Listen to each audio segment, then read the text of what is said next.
Hello, everybody. Welcome to another Learn English with Football show, which is broadcast every Monday live here on Teachers Denek. That's me, YouTube channel. And as always, I've got fantastic guests. And as always, we're going to talk about the Premier League. We're going to review the um, the round that has just happened. So this is game week 4. We're talking about game week 4. And my guests today are none other than Nrup. Hi, Nrup. Welcome back to the show.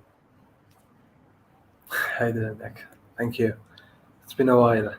It's been a I've while. been on a You're holiday. actually you've been on holiday. Right now, you're actually in India, Yeah. aren't you? Yes, I am. Cool. And Cool. it's almost midnight over here. Back And to yeah, your hometown. it's great. Yeah, it's great. It's great to be back over here after 3 years. I'm so happy. That's Mumbai, yeah? Yeah, The that's the city. city. The city. Great. Welcome back, Nrup. And we should also show your Instagram account. So Nrup is a medical student. So he's going to become a doctor one day, guys. So obviously he's looking for future leads on his Instagram account once he starts his office. I'm kidding. I'm joking. You can add Nrup in case of emergency, I guess. Nrup, yeah? Anytime. Okay, fantastic. And of course, we have Clive here as well. Hi, Clive. Welcome back too. Good evening to you, Janik, and hi, Noop. Yeah, it's lovely to be back. Thank you. It's always good to have you back. And this is Clive's YouTube channel, Greenstreet Elites. And you've recently told me that you've had a very interesting guest on your show. Could you tell us who it was? Yes, indeed. Yesterday, I've been chatting with this gentleman for some weeks now through WhatsApp messaging. And yesterday, I invited him onto a live stream after the game for a reaction. Craig Forrest, one of our ex-goalkeepers. He was with us at around about the same time, well, at exactly the same time as guys like Frank Lampard Jr., Joe Cole, Michael Carrick, Rio Ferdinand, Paolo Di Canio, Trevor Sinclair. So he's played with a lot of very, very high class and top draw players. And he is such a nice guy. Had a really good 40-minute, chat with him yesterday. Learned some things about him and his career, and got some reaction from yesterday's game. So yeah, it was really, really nice, really enjoyable. So yeah, That's brilliant. That's brilliant. Yeah. I'm happy for you, mate. And Thank if you you. guys want to watch this interview that Clive did on his channel on Greenstreet Elites, then head over to his. It was Yeah? actually that was actually on West Ham Random, because Craig Forrest is a Canadian, Okay. and West Ham Random is Peach's channel, and as you know, Peach passed away a few weeks ago. So as a tribute to him and as a mark of respect, I did the first meeting with Craig on West Ham Random. Okay, so this is another channel. So you have to, Yes. guys, you have to find West Ham Random if you want to watch this interview. So I'm gonna just post it as a comment. West Ham Random. This is it, and there you will find it as amongst the latest videos, I assume. Yes, yeah. It's the most recent. Yep. Okay, excellent. Okay, that's great. And we are going to have one more guest today, Leontes, the Manchester United fan. He's just going to be a little bit late. So this is Leontes' YouTube channel, Mr. Henriquez. Very interesting channel. Check it out for sure as well. Okay, guys, it has been a very, very eventful season so far. And the latest round was really cool, I thought. A lot of interesting things happened. So let's get into that.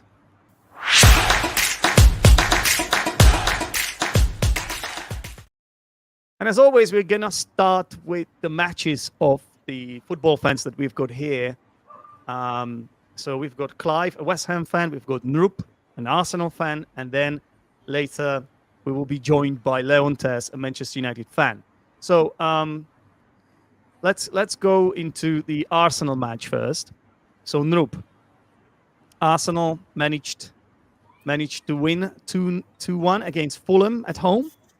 Not the easiest game, but we pulled it off in the end. So, how did you see that? I'm really impressed with the way we fought, with the way we came back against a team which drew against Wolves and Liverpool. Yep. And yeah, I'm really proud of the boys. I was really shocked by that mistake from Gabriel Jesus, but then later No, the not leadership Gabriel skills of our Jesus. forward. Gabriel. Oh, Gabriel. Gabriel. Gabriel. Yeah. Come on, We I'm now just have two confused. We have Gabriels three at Gabriels now. Arsenal. So Yeah. three. We have three now. Oh, Martinelli, Martinelli as well. Jesus, Yeah. and yeah. So It's yeah. a So team of Gabriel Gabriels. We have Magalhaes. 3 Gabriels. Yeah. Exactly. So the one that made the mistake, that So was Gabriel, the defender, the the center defender. back. Yeah. So what happened to him? What did he And do then? yeah, well, he had the ball, and then Mitrovic, the big man Mitrovic, he took the ball away, and then he scored an easy goal. I mean, Yeah. kudos to Mitrovic. He played. He had a good game in there, and yeah, I think the comebacks by Odegaard, great leadership skills. I think he was pitch perfect, Hmm. just the player that we wanted. Yeah. I'm Odegaard glad. I'm is glad in we top had form. this nice 2-1. He is. Odegaard He's is our in top captain. form. So we managed to turn it round. So was it 1-0 for Fulham in half time? Is that what the score line was? I think so, right? No, I think it was 0-0. I think there was three And goals. they scored right after the half time. Okay, I see. Yeah, Yeah, it was a exactly. bit came to me as a bit of a shock when it happened, because I thought Arsenal were amazing in that match. The scoreline does not Yeah, I think reflect. The scoreline does not reflect how Arsenal played in that game. true.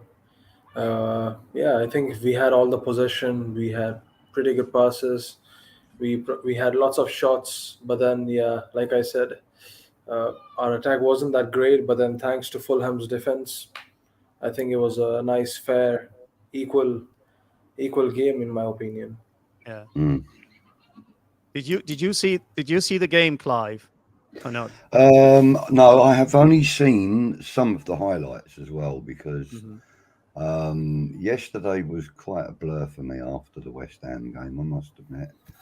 But I mean, I'm reliably informed by 2 of my friends that live locally that Arsenal were dominant and that they showed signs of being capable of a lot more than they actually did.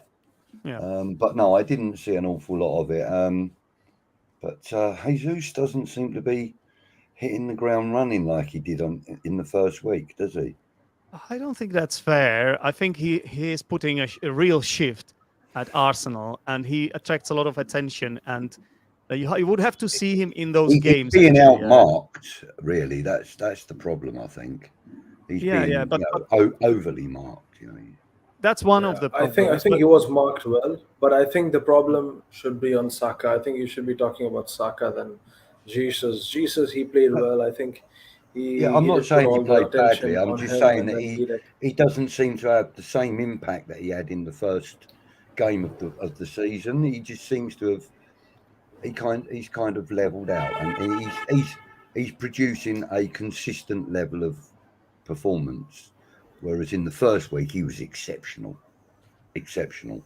And kind of when you see that in a player, you kind of want more. I mean, I'm not saying that Jesus is not good, because he is clearly. In my opinion, he's probably the best player that Arsenal have got right now. But that's my own personal opinion. But I just feel that he's levelled off a little. That's all. He's just levelled the off. way I see it is that he's just getting more attention from the defense, from the opposition's defense, and everybody knows about him. But that could be a good thing, because then that could create space for other players, right?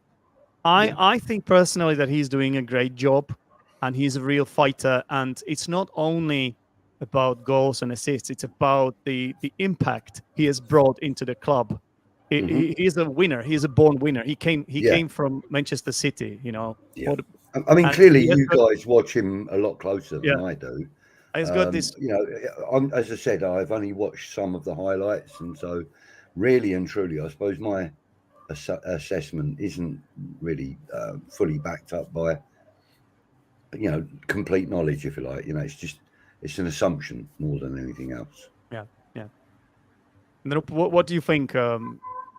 Would you lean towards what Clive is saying, or do you agree with me that um, Gabriel Jesus was great in this match as well?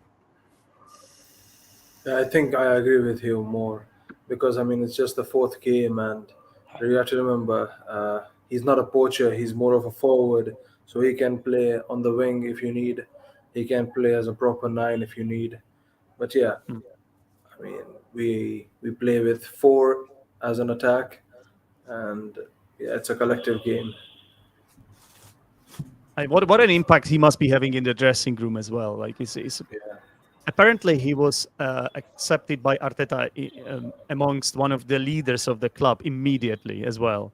Yeah, imagine that coming to a Hmm. completely new club, a brand new club, and Yeah, they put you in the leadership group. That yeah, doesn't always happen, right? yeah. But I mean, even as a Manchester City player, he showed leadership qualities. Hmm. So you don't lose that, and you don't gain that overnight. It's something that you develop over many years of playing the game. That's right. So he really does actually have that leadership quality about him anyway. Um, yeah, like I said, I'm not being disrespectful about him because I think he's Yeah, probably the best player that Arsenal have had in the last sort of maybe 4 or 5 years. And by some margin, and I don't mean to be disrespectful by saying that either. Um, Saka's a great player, and yeah, Aubameyang, he was a bit of a letdown for you guys, and so too was Lacazette. He was a bit of a letdown. I mean, they were great on their day, but how often did they have their day? Whereas Jesus is consistently at a level that you can accept his level of performance and his level of yeah. commitment, and he doesn't let off. That is a good thing about him. Absolutely. Yeah, And he's gonna get those goals. Don't worry about him. He's gonna get those indeed, goals and indeed. assists. It's I gonna mean, come because he's playing around some other fantastic players. exactly that. And I mean, Yeah, if he doesn't become Arsenal's next Ian Wright, then there's got to be something wrong, in the club, yeah. because he's got the potential to do that, and he's got the That's right. ability to do that as well. That's right. He could be your next, crown wearing striker, Hmm. if you know what I mean. Yeah, absolutely. So yeah, Narup, you mentioned Odegaard and Saka. And you know what I heard one today on one of second. the podcasts? I heard that their partnership is really developing. Apparently, Odegaard found Saka 15 times. Yeah, he passed the ball to him 15 times, and Saka passed the ball back to Odegaard 12 times, which I think these are quite extraordinary numbers for a game. wow, So, what do you think exactly. I about mean, that? I think I'm not surprised, but at the same time, I'm surprised by the way Arsenal has changed because I remember having Pepe on that right side, and he was always alone. No one would pass to him, and even if someone did, he would always dispossess. He was always isolated from the rest of the team. And now we Exactly. have Saka on the right side, and then you have Odegaard who connects with the team. I think it's a fantastic. I think it's a fantastic lineup.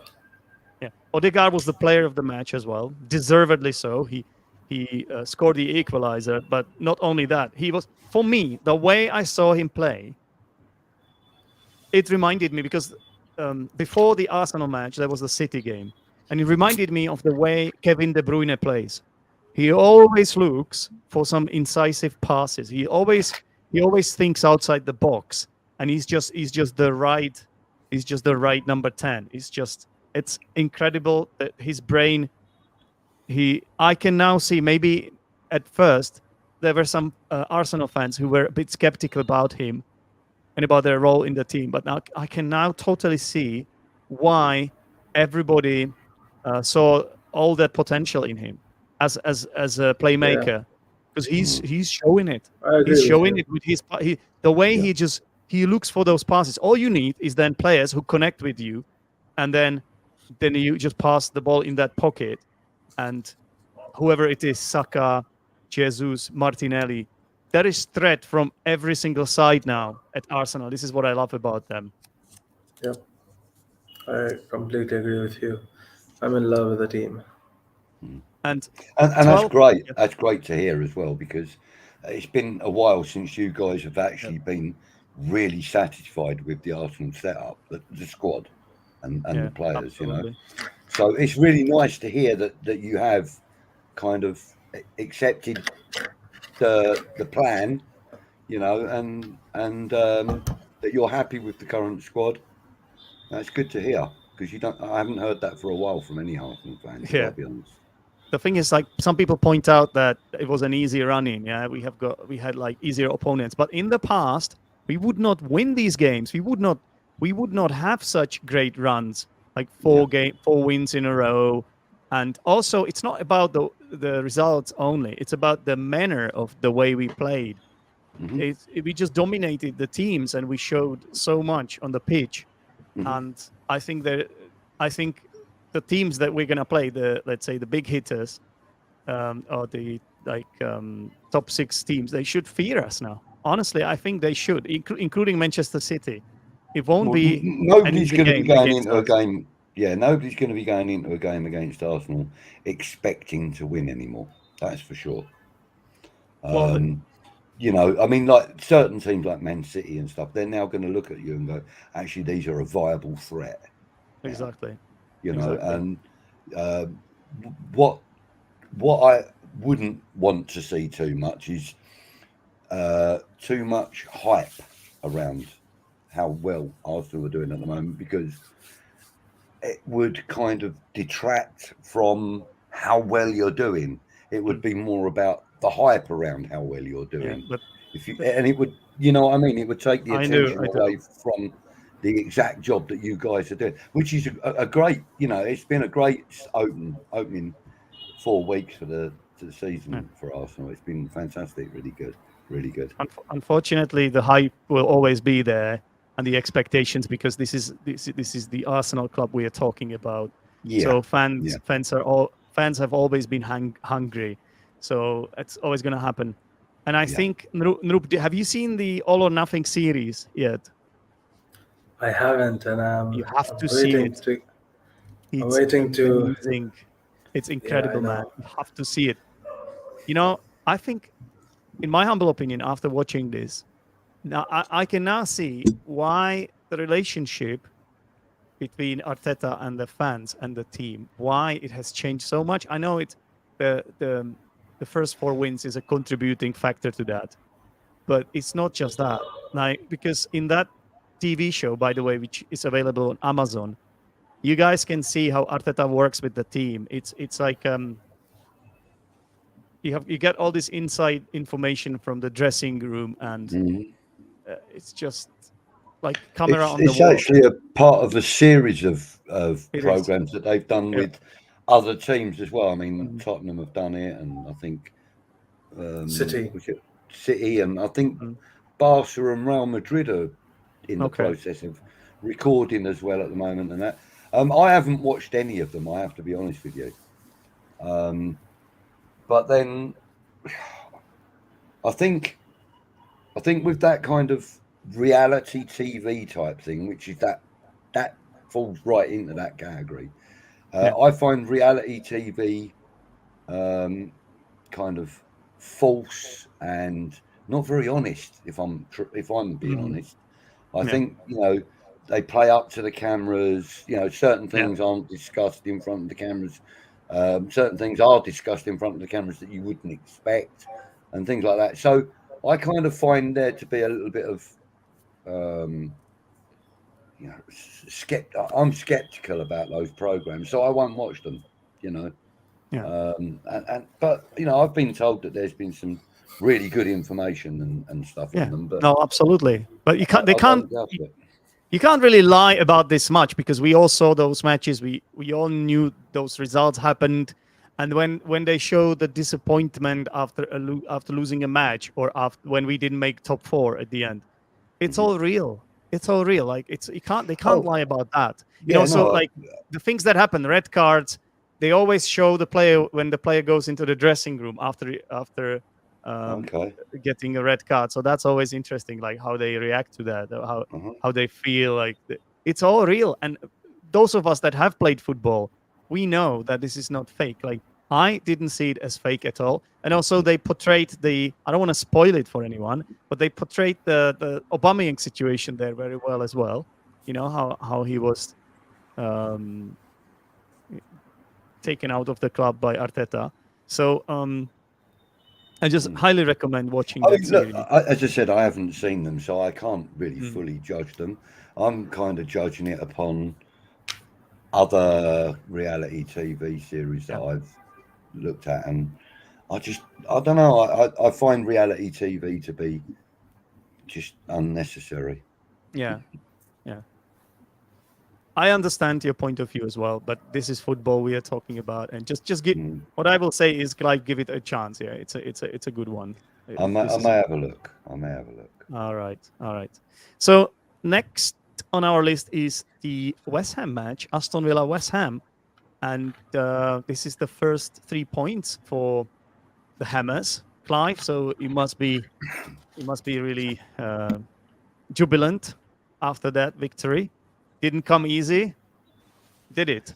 No, it didn't come easy, and yes, I am.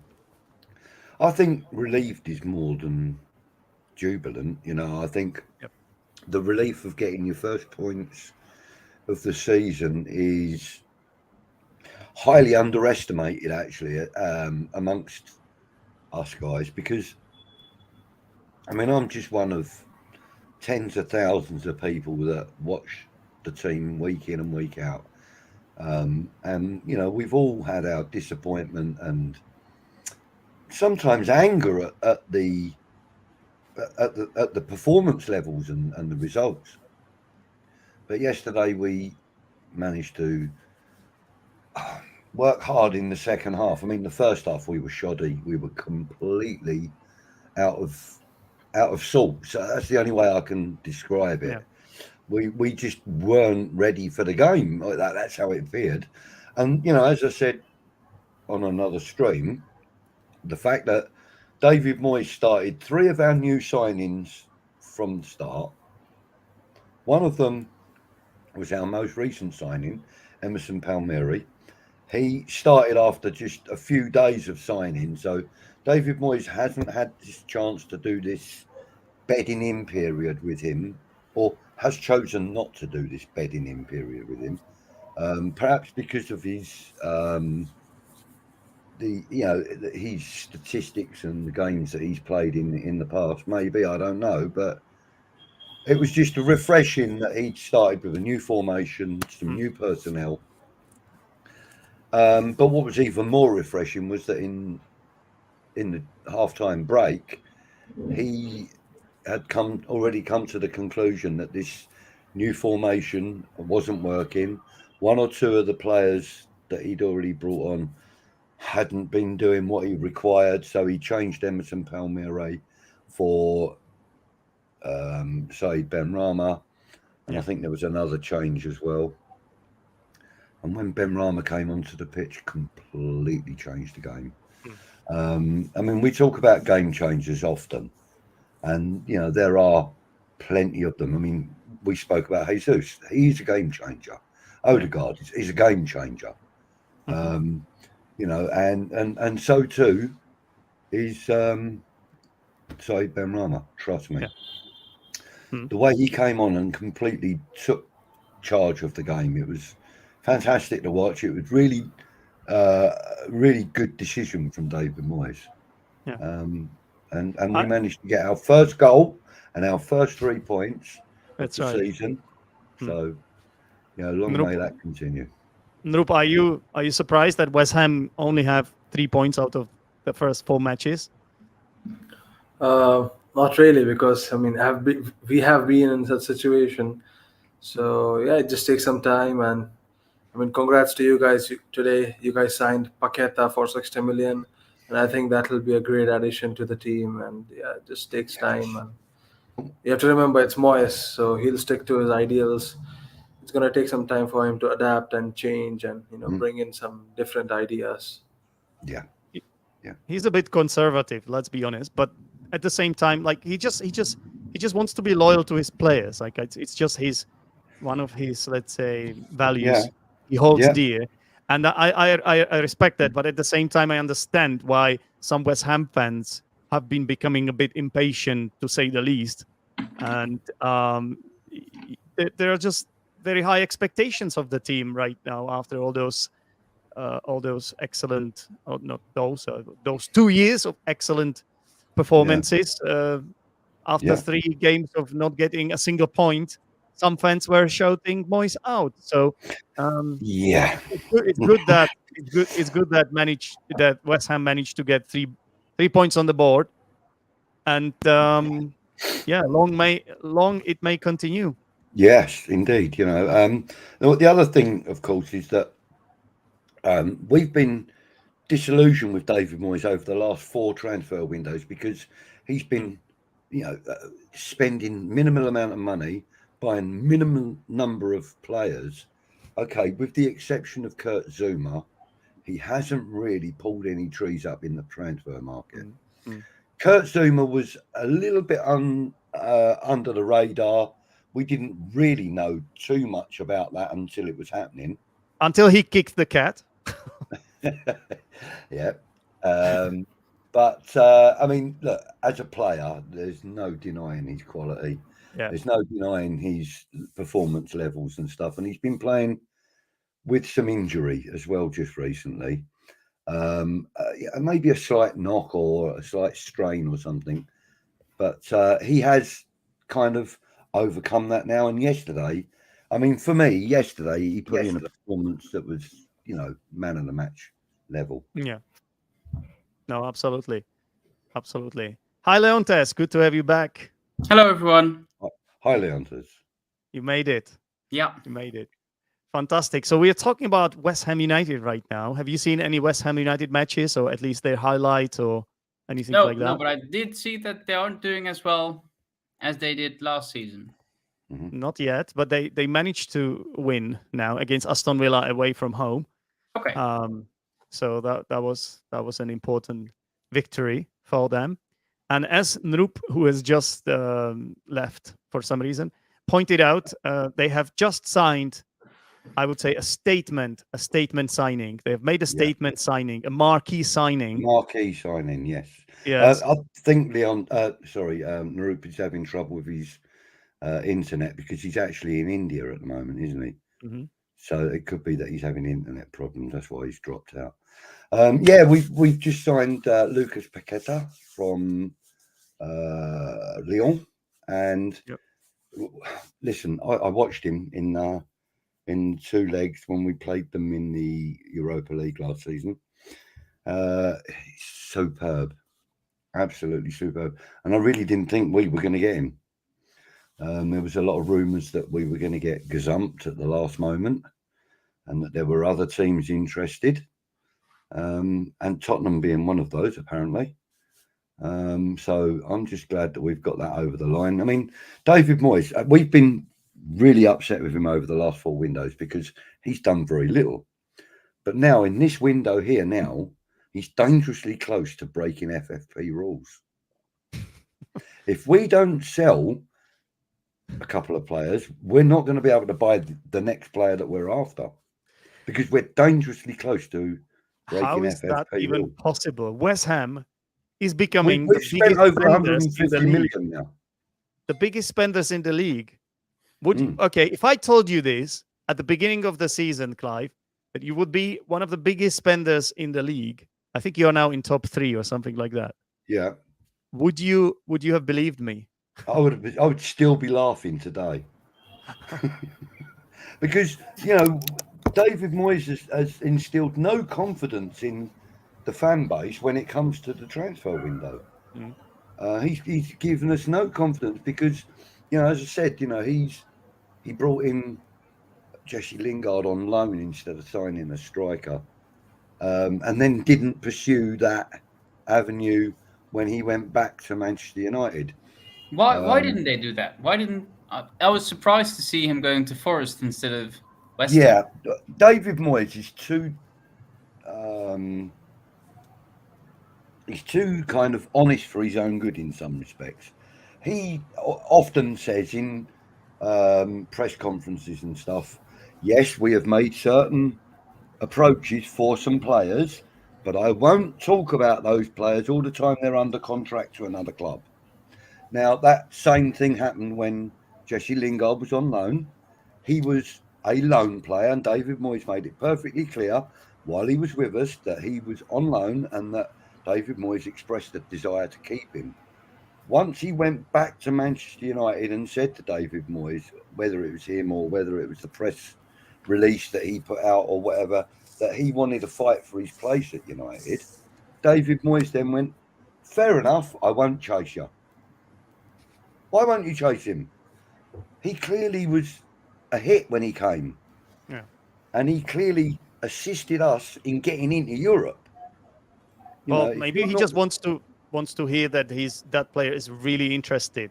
Maybe David Moyes just only wants to work with players that really believe in the West Ham project, and he doesn't want any players who are on the fence or just not sure about it. Yeah, It makes sense think, to me, you know. You want to get someone who is 100% convinced that they want to be there, you know. So and as I said, you know, he doesn't like talking about players that are under contract with anyone else. And, you know, to be fair, I mean, if I'm being completely honest, Jesse Lingard made a career move that was wrong for him in this window. He went after that instead. He went after that instead of going for footballing glory. He went after the money. I'm sorry, but he did. I mean, you know, the reports are it's anywhere between 180 and 210k a week. Ridiculous amount of money for a player of that age. Yeah. You know, and you know the fact that he hasn't played much first team football at Manchester United in the last 4 seasons. It's got to be 4 seasons since he was a regular in the first team. I think it was under Van Gaal when he was a regular. I think it was under Van Gaal that he was a regular. Yes, yeah. And I mean, and that's what I'm saying. You know, Nottingham Forest have done this because they feel that they need a marquee signing. He's obviously and definitely their marquee signing. Yeah. But I think, you know, and a 1-year contract, that tells you a lot as well. Well, and one interesting thing about Nottingham Forest is that obviously he's only one of about how many? 16, 17, 18 signings? 17. Oh, 19 now, is it? 19 signings. 19. Yeah. But I did sell 11. It's like they replaced the whole team and the B team as well. Yeah. What's going on Crazy, there? isn't it? So it's a bit strange because those players that managed to get back into the Premier League, are they even going to play? Well, probably not. Only some of them will, some of them won't, you know. I think any manager that takes any player under his wing or, you know, offers a contract to any player and guarantees them first team football, I think any manager that does that absolutely needs to have his toes chopped off, because how can you guarantee anybody anything in this world right now anyway? But I mean, you know, I could guarantee you first team football every week, and thanks, you know, and then on a Friday night you might go out and get yourself drunk and not be available on the Saturday because you can't get out of bed. You know, exactly. Well, you might go out for lunch with your wife on the Friday, and you know, you get clipped by a car as you're crossing the road. You're out for 6 months. You know, so any manager that guarantees a player for full-time football needs to be spoken to. They really do. You know, and that's what he did for Lingard. He guaranteed him a starting place. I wasn't there when the negotiations happened, but I assume that might have been part of the deal. Yes. He's actually stated that was part of the deal. Did he? Yeah. Okay. Well, let's hope he doesn't go have any nights out then, and that it was also stated in his contract that that's the condition under which this will happen. Yeah. But I mean, the thing is, with a player like Jesse Lingard, and please don't take this as a criticism, because I actually like the guy and I think he's a great player. But he has got some mental health issues. And as I said, I'm not I'm not judging him on that because I have a few myself. So, but he does have some mental health issues that could stop him from turning up. You know what I mean? So that's what I'm saying. You know, to guarantee somebody with a history like that of guaranteed football, it's just wrong. You just shouldn't do it. You know. Do you think he might become complacent, Noop? Probably. I think so. He has played every single match, I think, every single Nottingham Forest match, and he hasn't scored a goal or... Plus, he plays as a striker, so it's just, it's weird. Yeah, but he's playing like an 8 and a 10 role together. He's kind of deeper. He's playing in a deeper role, I think. Yeah, he's playing like an 8 to a 10 role because he's, as you say, playing deeper, but he's obviously capable and allowed to break forward as well. I think he's playing in a much deeper role than he was at West Ham. I could see that because I saw, I think, at least 2 Nottingham Forest matches already. And you know, to give credit where credit's due, I think he was used correctly at West Ham. And you know, and to be fair, he wanted to play for David Moyes, and therefore, you know, he did what he did. You can't. I would never complain about that. The only thing I have any complaints about is the aftermath once he'd gone back. I didn't think that was handled too well by him or his club. Nope. No, I just wanted to say that the moment Ronaldo arrived and other star boys and other expensive signings arrived, I think he just got greedy, and he just wanted to be one of those big names, the Galacticos or something. Yeah. Well, speaking of Ronaldo, I think it's time to talk about Manchester United, Leontes.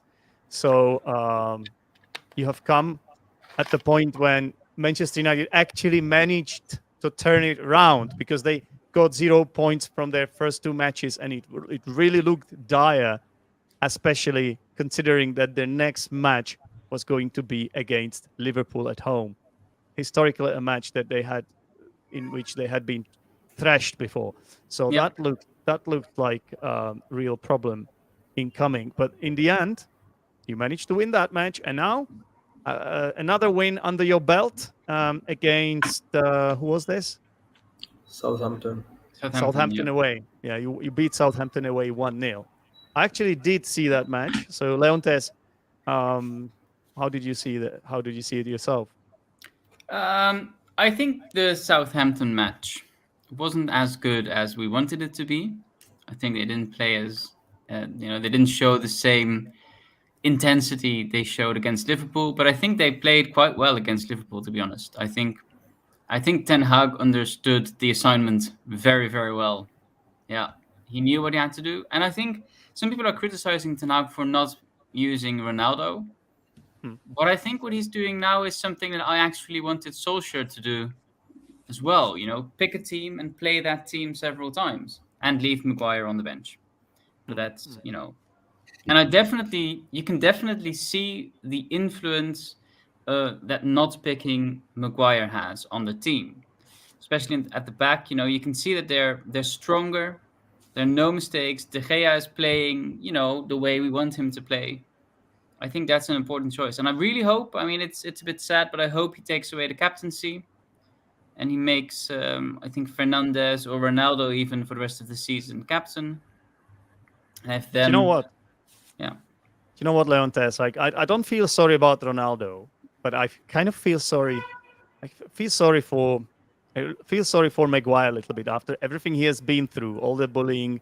I know he has been poor. Like, there's no denying about that. Like, he has been really poor, but like it went a bit too far with the fans and with the. It almost became like a witch hunt, didn't it? Yeah, but then again, you know, it's different because he was 80 million.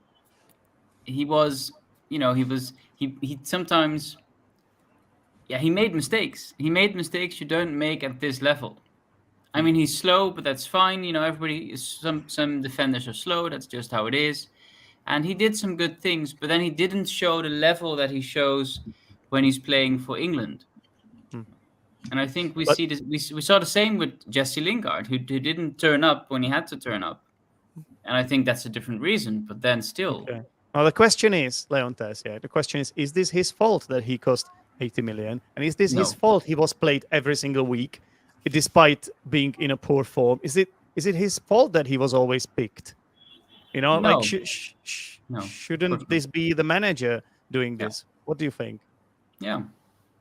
I think Solskjaer had to make some changes there as well. He had to. I don't know why Maguire became captain. There's no logical explanation for that. So I think maybe if he didn't have that burden, and maybe if Yeah. he weren't the captain, he wouldn't have been in the spotlight that much. Yeah. Hmm. I think a part of the contributing factor as to why he was chosen for the job is that he's an England international.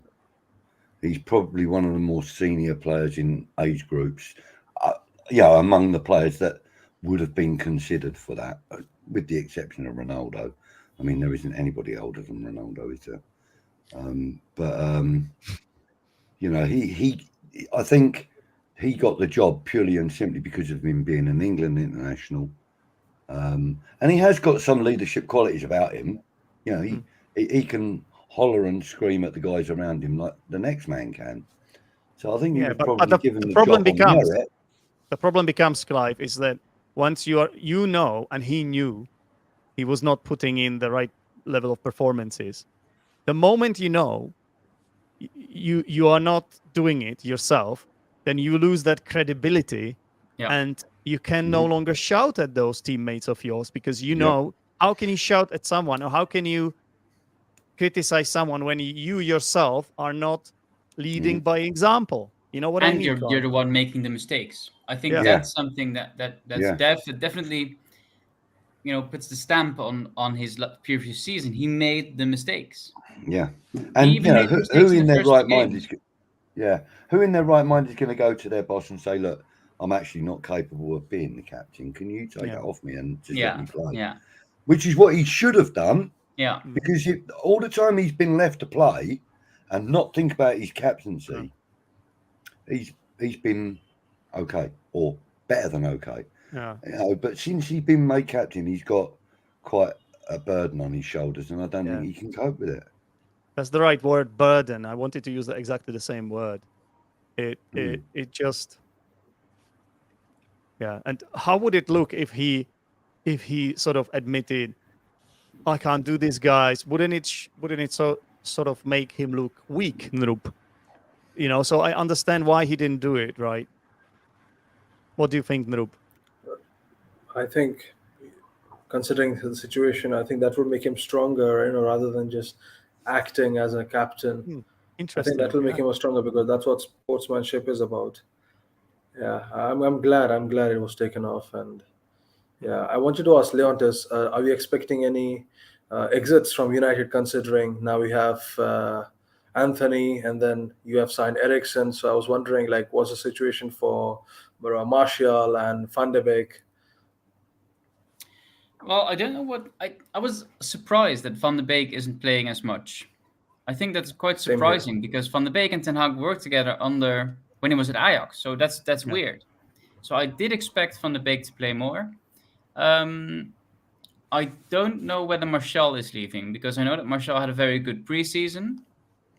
I think, and nobody's really interested in Martial at the point, I think.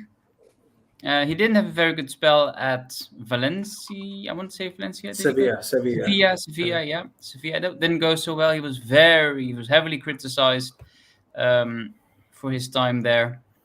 And with a good preseason, who knows? So, and even if Ronaldo leaves, we need a new striker. I don't know why he signed Anthony. I don't know why he did that. I think that was a waste of money. But yeah. Well, Ronaldo was the next person I wanted to ask you about. So what's going to happen there? You think told he's me gonna at the stay. beginning of the season, I remember talking to you about him. You told me in a WhatsApp message that you were convinced that he would stay. Are you still that convinced? Well, I saw a tweet I think yesterday or so, by one of the insiders who said that he's going to stay because nobody is interested in Ronaldo. You can't build a team around Ronaldo. So, and I think it's a sign of arrogance, a bit smug of Ronaldo to say, "Okay, we don't play Champions League. I want to leave." Why did you sign United in the first place? Why did you join if that's your attitude? Yeah, because they were you playing in the Champions League when he signed? No, Yeah, last yeah. year you weren't. You weren't. No, we were out already. No, he played in the Champions League. He played against Atletico Madrid. Oh, last You season, yeah. they were Yeah. out. They Yeah, lost. okay. They lost the game Yeah. against Madrid. My bad. My bad. So you could say that this was the only reason he came then. Yeah, but then I mean, if he stays for this season, he still has one season to go. I think he signed for 3 years, so we could still end up in Champions League next season. how would you do Or that? you could end up in the championship next Oh, we season. can end up in the Championship. Yeah, it has the same prefix, Yeah. champion something. So West Ham could quite easily end up down there as well. The way this season's been going, but I think far too much emphasis has been put on the Ronaldo situation. Yeah. He's great in his day, but his day's gone. He's 38 years old nearly. If he was a horse, you'd put him out the pasture, wouldn't you? You wouldn't keep riding him until he's 40 years old. So I know he feels like he can still contribute, etc. But it's too much of a sacrifice, isn't it? Like the thing is, like on the one hand, he does score goals. Wasn't he the top goal scorer last season, or one of the top goal scorers Don't know. at Yeah, he was the United, second, I Leontes? think. Oh, at United, Um, probably, yeah. Let's see. He had 7 champions. He had 7 goals in the Champions League, 6 in the Champions League. Maybe he was. Yeah. He had. Well, it seemed to me like he was scoring on a regular basis. So he had some arguments like to present. But Noop, you don't think that it's a luxury for United to keep Ronaldo on bench then? No, I don't think so. I think he's not Ronaldo anymore.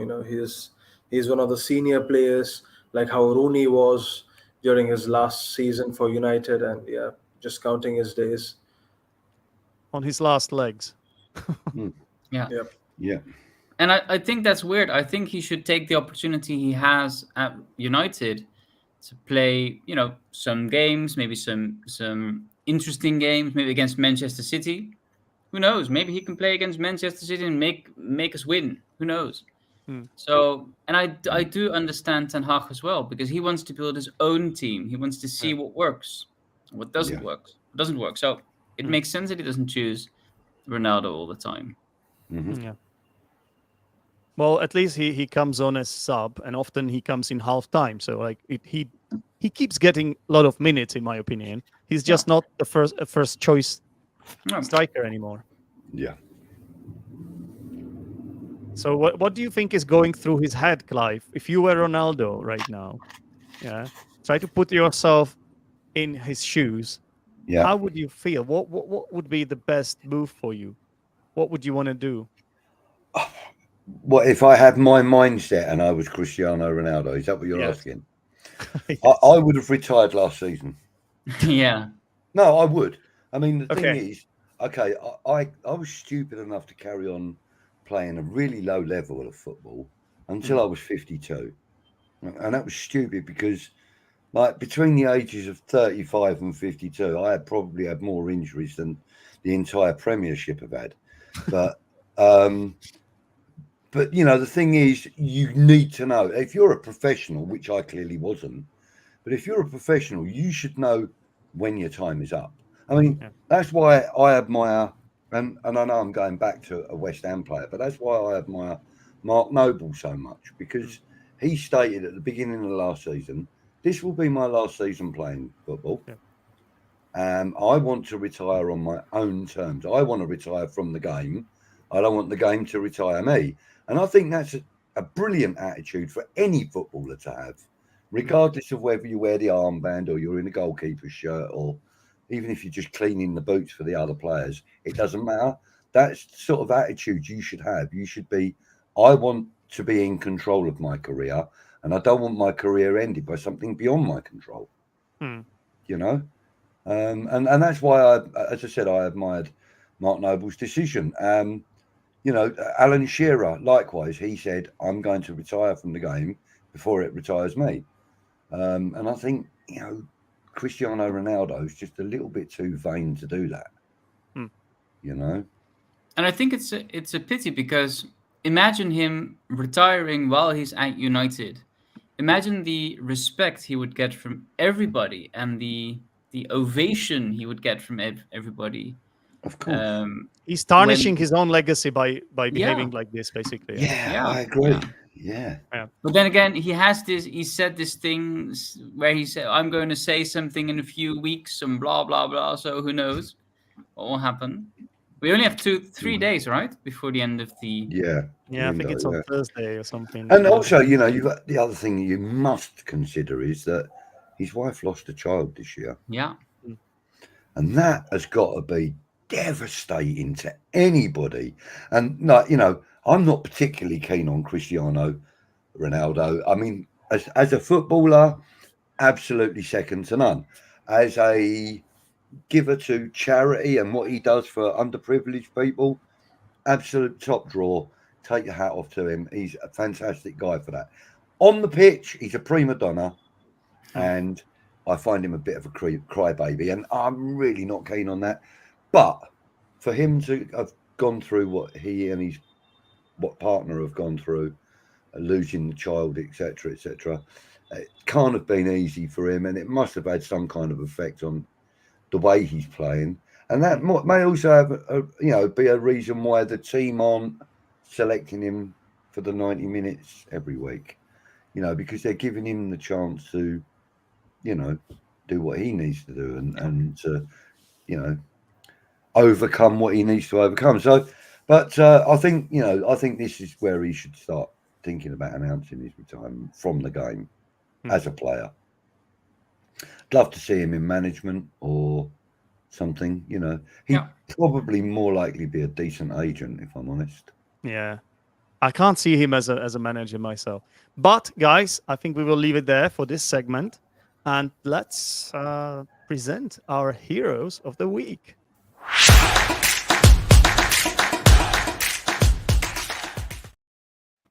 We're gonna start with Nrup.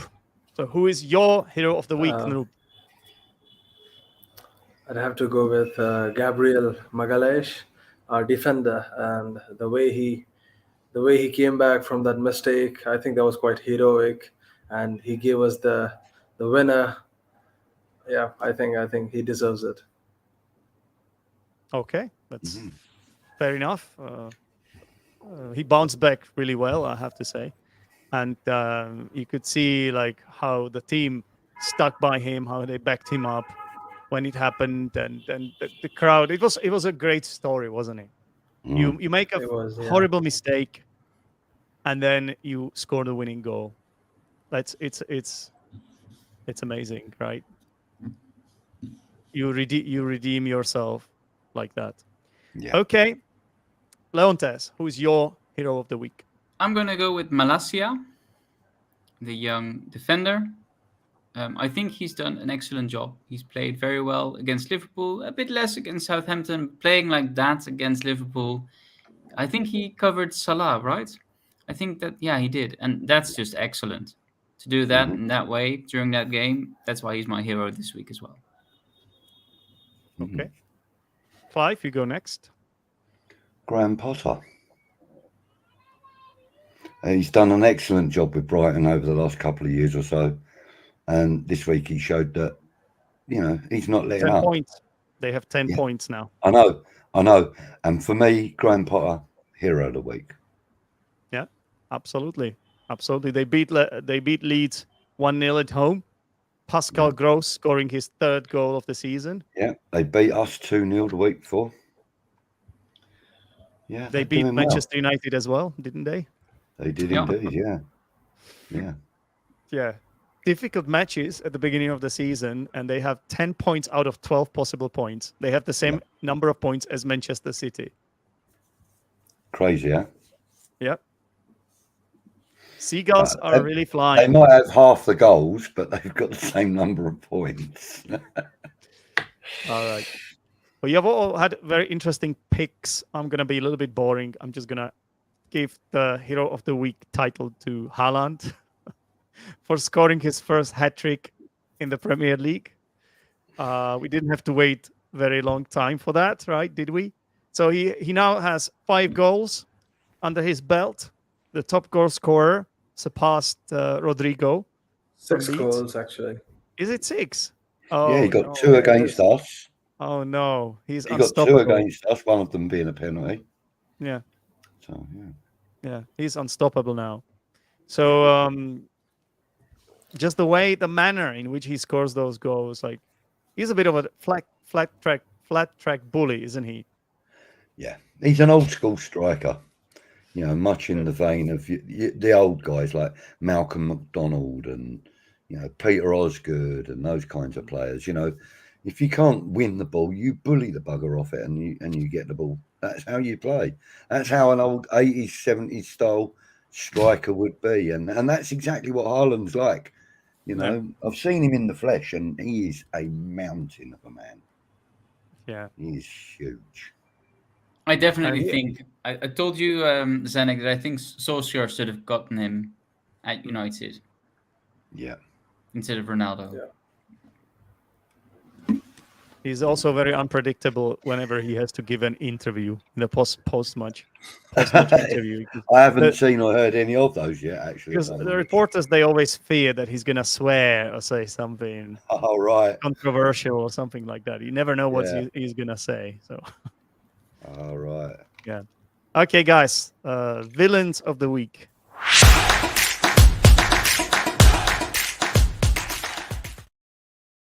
Okay, so who wants to go first? I can, if you like. Yeah, go for it. Okay, so my villain of the week is Harry Kane. Oh, why? He missed a penalty. He had a penalty saved. So he should have had a hat trick. The fool. He's my villain of the week.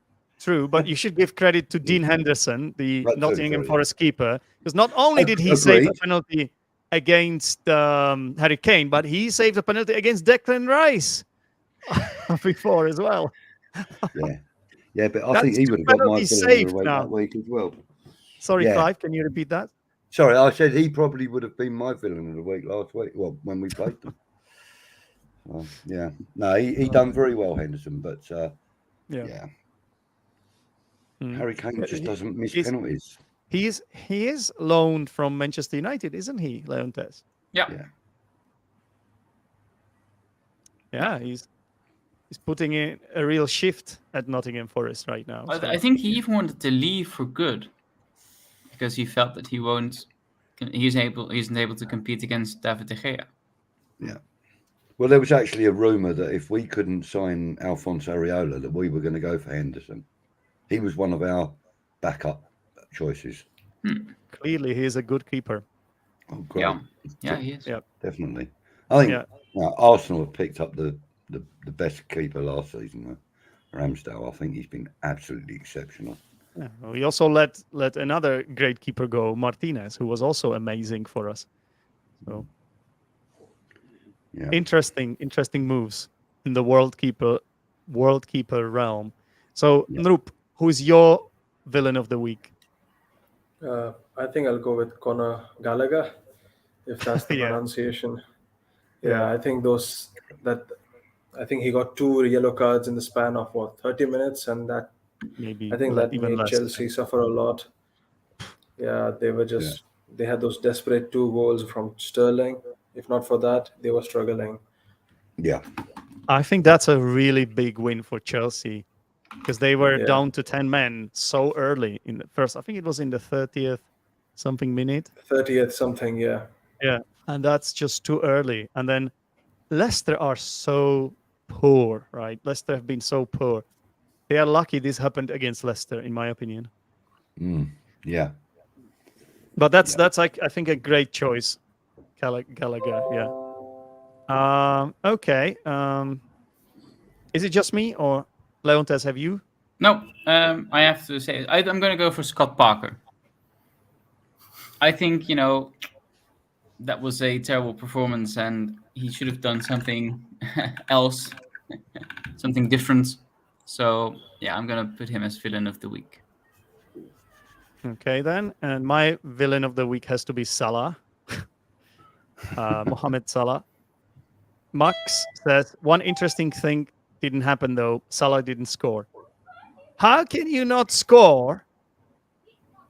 You are the highest paid player, right, at Liverpool. You are the best player of the Premier League, arguably, okay, with alongside Kevin De Bruyne, let's say.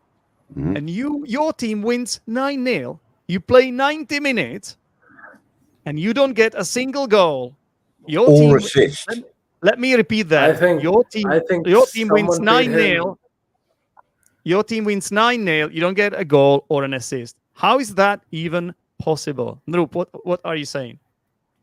I think someone paid him lots of money, so that people they were betting on him, and also because of FPL.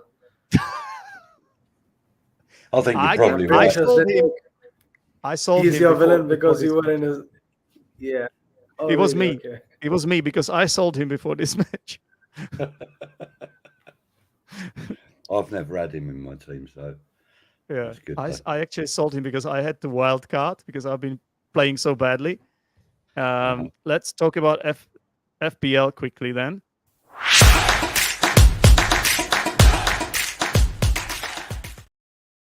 So obviously Salah not getting any returns was the highlight of this FPL game week. Absolutely was, because a lot of managers just captain him by default. He's not even in my team, so I was happy. Although my captain was Jesus, who got only 1 point, so not a good choice either. How did you guys do? I took my captaincy off Jesus this week. Actually, let me just quickly grab my phone. 1 second. You made the right choice. You made the I'm right not doing choice. so well, to be honest, but I don't fully understand everything yet. So It's your first FPL season, isn't it? yeah. Yeah, same here. And it was my first game that I took it seriously. So, Yeah, I'm gonna show you. I took my captaincy off of Jesus, and as you say, he only got the 1 point this week, and I put it on to Alanson Maximan, and he got me 18 points. So I'm well happy with that. You know, he got 9 and doubled up. So that's a bit of a punt, giving it to San Maximum. Not many people would do that. Yeah, but you know, who were they playing? Wolves, wasn't it? Yeah, it was Wolves, and I actually thought that Newcastle would win that. If I'm honest, Well, he scored the equalizer, so you made the right a goal that was! Did you see it? No, I heard it was a cracker. I need to find it online. Yeah. Honestly, if you go onto YouTube and just type in Premier League highlights, it will come up, and I promise you, I will. It's a beauty. If you don't message me later on about that goal, then you haven't watched it. That's all I can say. That's all I can say, Janet. Because you know, I know what you're going to be like. You're going to actually look at that and go, I am. Yeah. I'm gonna message you for sure. I bet you do. Yeah. So you can see, guys, that I had Haaland up front, so that he gave me 17 points, and then obviously Trent Alexander-Arnold, 17 points from defense. That's because he scored a goal and I think produced 1 assist as well and got a clean sheet and 2 bonus points as well. Yeah, but I got 65 points, which was all right, but I expected a bit more considering I wild carded. So I played my wild card. I only got 50. You got only 50, yeah. Yeah, well, it was about time I started doing better. So this is our league. This is Teachers Danek League. You guys can obviously join. There is a link in the description of this video that you can put in, and then you can join our league. So as you can see, I'm in the 14th place. Not very convincing start for me. I've dropped down in your league as well this week. I've dropped down to 10th. I was in first place, wasn't I? I don't know, but I was in second, I think. But I'm only 15 points behind you, so that's not too bad. Yeah. 31. I'm at least. I think 20. I did a good job. Like, I wasn't even paying attention to the first 3 games, because I was traveling, and then I got a bit serious for this week because I had some good 83 internet. points. And Wow. yeah, I did score 83 points, and I was really surprised. Although I did Yeah. mess it up with my captain and vice captain. I That's bought De massive. Bruyne. That's Yeah, massive. I wasn't. 83 points. Yeah. Yeah. Cool. Imagine if you'd have had Luis Diaz as your captain on the day then. He scored Yeah. 14 points as it was. If you'd have Yeah. had him as your captain, you would have got 28 points for him. Mm-hmm. Shall we look at Noob's team? This is Noob's team. He does have Luis Diaz. Yeah.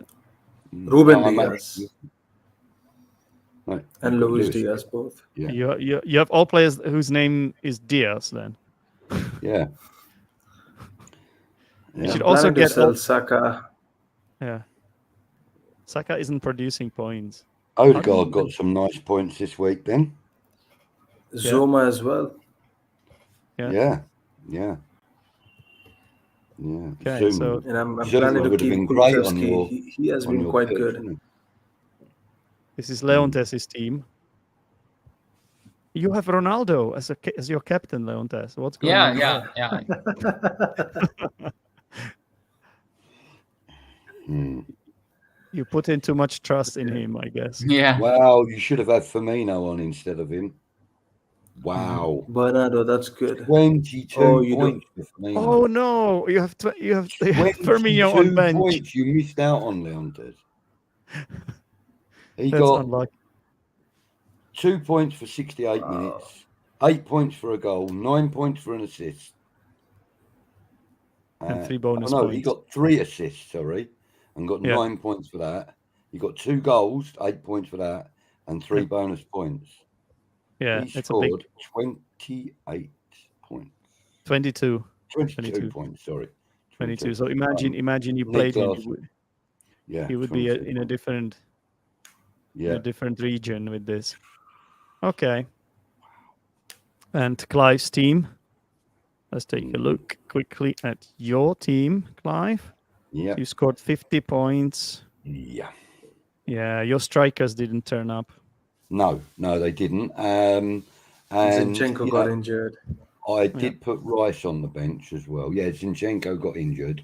Yeah. So they've replaced him with Johnny instead of Connor Cody. And Johnny only scored 2 points and Connor Cody got 8. So I was a bit fed up with that. But yeah, I took off Rice and put Sam Maximan on. And I think I was kind of justified in doing that, really, because, Sam Maximan scored over double the points that... Sorry, 1.5 times the points that Rice scored. Also, you made the same mistake as me. You didn't play Sanchez. I also had Sanchez on bench, and I played Ederson instead. I played Ramsdale, and although he had a good game, he still only scored 2 points, bless him. Mm-hmm. Van Dijk got 12, which was nice. Yeah. But yeah, I mean, 50 points is not great, but it's only week 4. You know what's our consolation, Noop? That Carl, who is an Arsenal fan, he was on the last week's show. He's in the lead right now. Wow. So at least we have an Arsenal fan in the lead. Nice to meet you. Nice to meet you. His team's name. We'll have to change that. He captained Haaland, yeah, of course. Wow. Yeah. I should have done the same, to be honest. If I had done the same, I would have more points than Carl. But no, didn't do that. Gave it to Jesus. Captained Haaland and got 34 points for it. Still, he has less points than me. 4 points. But yeah. Wow. Okay, Max says he was disappointed and sold Salah, but I will be more disappointed if he starts scoring next game week. Speaking of which, guys, you only have today and tomorrow for picking your team, because there is a midweek. There's a midweek game week. There is, yes. So there are matches starting on Tuesday. Then Arsenal. I know Arsenal, West Ham are playing on Wednesday. What about Manchester United? On Thursday. Okay, Manchester United on Thursday. So there will be some interesting matches to see as well.